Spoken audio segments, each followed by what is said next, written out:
आजिर blog टा बहुत special हबार के जुचे काहे जे बेला आज गुटे ब्लॉग रे हमें कालिया दलन देखमा आ गोपी मांकर वस्त्र चोरी देखमा और राधा कृष्णकर नवकेली भी देखमा।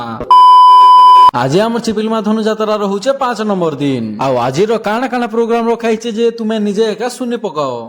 कालिया दलन नाटक वस्त्र चोरी एवं राधा कृष्णଙ୍କ अपूर्व नवकेली दृश्य कृष्ण और तांकर सांग माने मिसी करी कालिंदी हृद सामना रे बॉल खेलु खेलु कृष्णकर हाथु बॉलटा पान भीतर के पले जासी बेले श्री कृष्ण और किछि नहीं भाभी करी पान भीतर के डेगी दस कालिंदी हृद रे असुविधाटा एटा थिसे जे कालिया नाग बोली बहुत बड़ सांप गुटे रहउतेसी बाकी टिके टाइम पर श्री कृष्ण कालिया नाग रो पंचफेनी ऊपर ठिया होई नृत्य करबार रे लागसन भगवान कर पाद तार मुंड ऊपर बाजला पर से भी मुक्ति पाई जासी।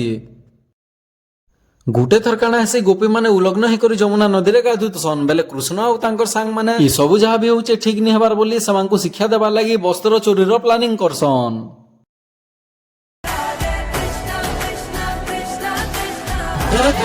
दियो कान्हा हम वस्त्र गुण फेरई दियो काहे के पुरी हमको लज्जित करछ ना ना मु देबी नाही। ठीक अछि कान्हा आमे कान धरुछु हम वस्त्र गुण फेरई दियो एपरी आउ किछि करिवो नाही।